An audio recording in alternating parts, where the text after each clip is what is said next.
महाराष्ट्र विधानसभा निवडणुकीच्या घोषणेची औपचारिकताच आता केवळ बाकी आहे। त्यामुळे महाराष्ट्रात अनेक आघाड्या आणि युत्या होत असून काही ठिकाणी बिघाड्या देखील होण्याची शक्यता दिसून येते। आता बिघाडी होणार आहे असं म्हटल्यामुळे तुमच्या मनामध्ये पाल चुकचुकली असेल। आता कुठं बिघाडी होणार, महायुतीत की महाविकास आघाडीत? तर तुमची उत्सुकता फार न ताणता थेट विषयाला हात घालतो।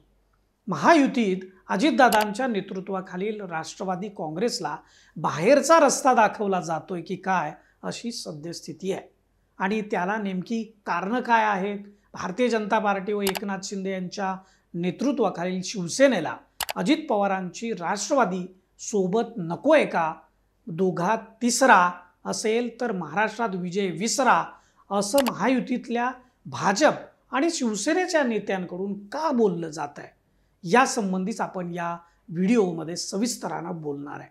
नमस्कार, मी दीपक दराडे आणि तुम्ही पाहताय फॉर द पीपल न्यूज।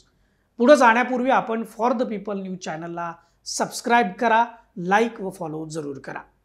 महायुतीत अजितदादांची गरज संपली आहे का, असा प्रश्न महाराष्ट्राच्या राजकारणामध्ये सध्या विचारला जातोय, त्याची चर्चा। तर त्या प्रश्नाचं जे मूळ आहे ते लोकसभा निवडणुकीच्या निकालात आहे। त्या ठिकाणी दडलंय। लोकसभा निवडणुकीपूर्वी शिवसेनामध्ये बंड झालं, मराठा आरक्षण यासह बेरोजगारी, शेतीमालाला हमी भाव न मिळणं यासारख्या कारणामुळे भारतीय जनता पार्टीच्या विरोधामध्ये जनमत तयार झालं होतं। त्यामुळे लोकसभा निवडणुकीत मोदी सरकार पुन्हा येण्यामध्ये अडकाटी येऊ नये या कारणास्तव महाविकास आघाडीला कमजोर करण्यासाठी राष्ट्रवादी काँग्रेसमध्ये देखील अजित पवारांच्या नेतृत्वाखाली भाजपाच्या आशीर्वादानं बंड झालं। त्यानंतर अजित पवार महायुतीच्या सरकारमध्ये सहभागी झाले आणि त्यांच्यासोबत 8 जणांना मंत्रिपदही मिळालं। खरं म्हणजे अजित पवारांसह राष्ट्रवादीतील छगन भुजबळ, हसन मुश्रीफ यांच्यासह अनेक जे नेते आहेत त्या नेत्यांना भाजपच्याच नेत्यांनी त्यांच्यावरती भ्रष्टाचाराचे आरोप केले होते। त्यामुळे चौकशीचा ससेमिरा टाळण्यासाठी आणि प्रसंगी जेलमध्ये जाण्यापासून वाचण्यासाठी अजित पवार आणि त्यांच्यासोबत गेलेल्यांना भाजपसोबत जायचं होतं। त्याप्रमाणे भाजपला देखील घटलेला जनाधार वाढावा म्हणून आणि महाविकास आघाडीला कमजोर करावं म्हणून अजित पवारांची गरज वाटली होती। म्हणून भाजपच्या धुरीणांनी अजित पवारांना सोबत घेतलं होतं। मात्र झालं उलटं। महाराष्ट्राच्या जनतेनं त्यांच्या मनसुब्यांवरती अक्षरशः पाणी फेरलं। अजित पवारांच्या राष्ट्रवादी काँग्रेसची महायुतीच्या उमेदवारांना काडीचीही मदत झाली नसल्याची वस्तुस्थिती लोकसभा निवडणुकीच्या निकालातून दिसून आली आहे। त्यामुळे ज्यांच्या विरोधात भाजपचं महाराष्ट्रामध्ये राजकारण उभा आहे त्या अजित पवारांसह राष्ट्रवादी काँग्रेसला सोबत घेण्याची गरजच नव्हती अशी टीका राष्ट्रीय स्वयंसेवक संघाच्या मान्यवरांसह भाजपातील नेत्यांकडूनही होऊ लागली। ही टीका नंतर उघडपणे होऊ लागली। आता त्यामुळं अजित पवार महायुतीमध्ये विलन ठरू लागलेत। परंतु ज्यांनी अजित पवारांना सोबत घेतलं त्या भाजपच्या केंद्रातील वरिष्ठ नेत्यांनी लागली सूचना देऊन या टीका व चर्चा थांबवण्याचा प्रयत्न केला। काही काळ त्या थांबल्या देखील, परंतु आता पुन्हा विधानसभा निवडणुकीच्या पार्श्वभूमीवर या चर्चांनी डोकं वर काढलंय। त्यावरून अजित पवार महायुतीत नको आहेत असं दिसू लागलेलं आहे, तसं चित्र निर्माण केलं जात आहे। आता ते का नको आहेत, त्याला काय आधार आहे ते पण पाहायला पाहिजे। महायुतीत समाविष्ट असलेल्या भारतीय जनता पार्टी व शिवसेना पक्षाच्या नेत्यांकडून अजित पवार यांच्या महायुतीत असण्यामुळं फायदा काहीच नाही, परंतु तोटा मात्र मोठ्या प्रमाणात होत असल्याचं मत मांडलं गेलेलं आहे। लोकसभेत अजित पवारांच्या राष्ट्रवादी काँग्रेसची मतं महायुतीला मिळाली नाहीत। भाजपच्या नेत्यांपासून पदाधिकारी ते कार्यकर्त्यांपर्यंत सर्वांनाच अजित पवारांची राष्ट्रवादी काँग्रेस सोबत असल्याची अडचण वाटते आणि ते आता उघडपणे हे बोलतायत। आता विधानसभा निवडणुकीसाठी सर्वात मोठी अडचण आहे ती जागा वाटपाची। भाजपला सर्वाधिक 160 ते 170 जागा लढायच्या आहेत। त्याचवेळी एकनाथ शिंदेंच्या शिवसेनेला 100 जागा हव्या आहेत आणि ते किमान 90 जागा तरी पदरात पाडून घेतील अशी स्थिती आहे। त्याचवेळी अजित पवारांच्या राष्ट्रवादीकडून देखील 60 ते 70 जागांची मागणी केलेली आहे। दोघात तिसरा आल्यानं जागा वाटपाचं जे हे गणित आहे हे फिसकटलं जात आहे। हे भाजपच्या आणि शिवसेनेच्या वरिष्ठ स्तरावरील नेत्यांच्या लक्षात आलेलं आहे। शिवाय भारतीय जनता पार्टी व शिवसेना हे दोघेच जर महायुतीत असतील तर या दोघांची युती ही नैसर्गिक मानली जाते आणि दोघांचे मतदारही त्यांना एकत्र स्वीकारताना दिसतात. त्या उलट अजित पवारांची राष्ट्रवादी सोबत असल्यावर हे होताना दिसत नाही, असं या नेत्यांचं म्हणणं आहे. अजित पवार सोबत नसतील तर विजयाची शक्यता वाढते आणि दुसरं म्हणजे दोघांनाही जास्त जागा मिळत आहेत. याबरोबरच निवडणुकीच्या निकालानंतर अजित पवार सोबत राहतील की नाही याची हमी मात्र भाजप आणि शिंदे सेनेच्या नेत्यांना वाटत नाही. त्यामुळे अजित पवारांनी महायुतीतून बाहेर पडावं म्हणून जाणीवपूर्वक भारतीय जनता पार्टी आणि शिवसेनेकडून प्रयत्न सुरू झालेले आहेत.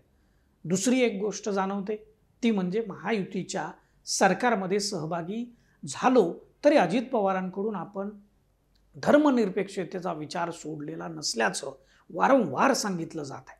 आणि भाजपचे आमदार नितेश राणे असतील किंवा इतर नेते असतील यांच्यासह शिंदे सेनेतली सुद्धा इतर नेते अल्पसंख्याकांना केल्या जाणाऱ्या टार्गेटबद्दल अजित पवार व त्यांच्या सहकारी नेत्यांकडून जाहीरपणे नाराजी व्यक्त केली जाते. अशा वेळी आणि हे देखील एक महत्त्वाचं कारण दोघांमध्ये दरी निर्माण करण्यास कारणीभूत ठरत असल्याचं दिसतंय. हे सगळं झालं भावना आणि राजकारणाच्या विचाराविषयी. परंतु राजकारणामध्ये सर्वाधिक महत्त्व आहे ते आकड्यांना. ज्याचे जास्त आमदार त्याला सत्तेतला वाटा जास्त मिळतो. त्यामुळं थोडे आकडेवारीकडे आपण बघितलं तर राष्ट्रवादी काँग्रेसची ताकद ही सर्वाधिक पश्चिम महाराष्ट्रात आहे. त्यापाठोपाठ उत्तर महाराष्ट्र, मराठवाडा, विदर्भात पक्षाला जनाधार आहे.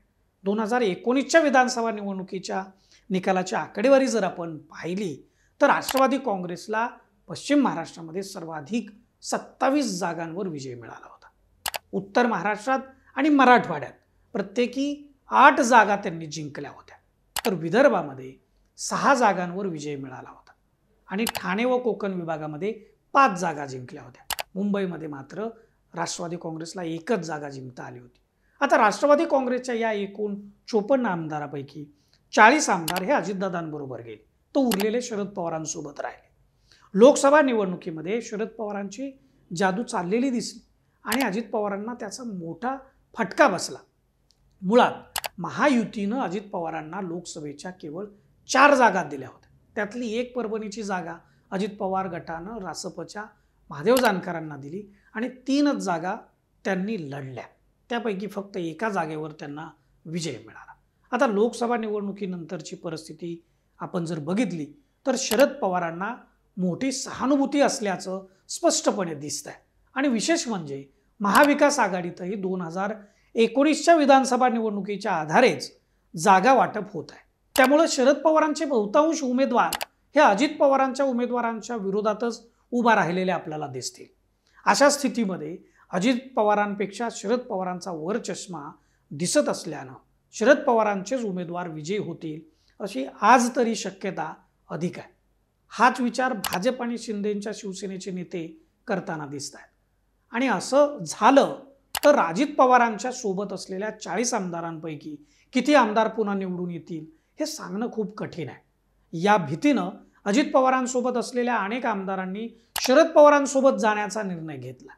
तसा त्यांनी प्रयत्न देखील सुरू केलेला आहे. अशा स्थितीमध्ये अजित पवारांना महायुतीतल्या 60 जागा देऊन फायदा काय होणार आहे असा प्रश्न महायुतीच्या वरिष्ठ नेत्यांमध्ये सध्या उपस्थित केला जातो.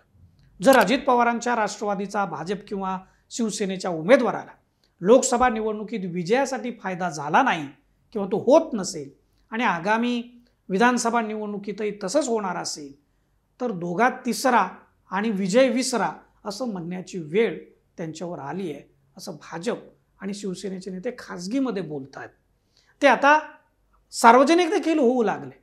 अजित पवारांना जागा वाटपाच्या गणितामध्ये म्हणजे त्या गणितात नाराज करायचं आणि त्यांना केवळ 20 ते 25 जागा देऊ करायच्या म्हणजे ते नाराज होऊन महायुतीतून बाहेर पडतील असा एक युक्तिवाद सध्या केला जातोय.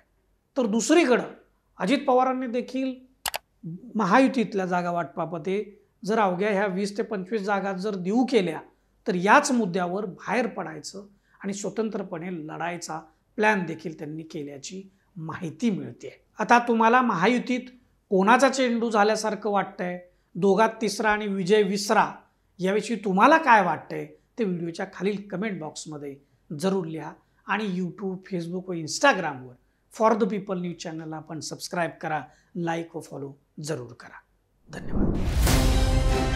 भारत दुनिया का सबसे बड़ा लोकतंत्र और एनएलसी भारत देश का सबसे बड़ा गैर राजनीतिक मंच. शक्तिशाली लोकतंत्र के लिए राहुल कराट का सार्थक कदम. मुंबई में हुआ ऐतिहासिक प्रथम राष्ट्रीय विधायक सम्मेलन.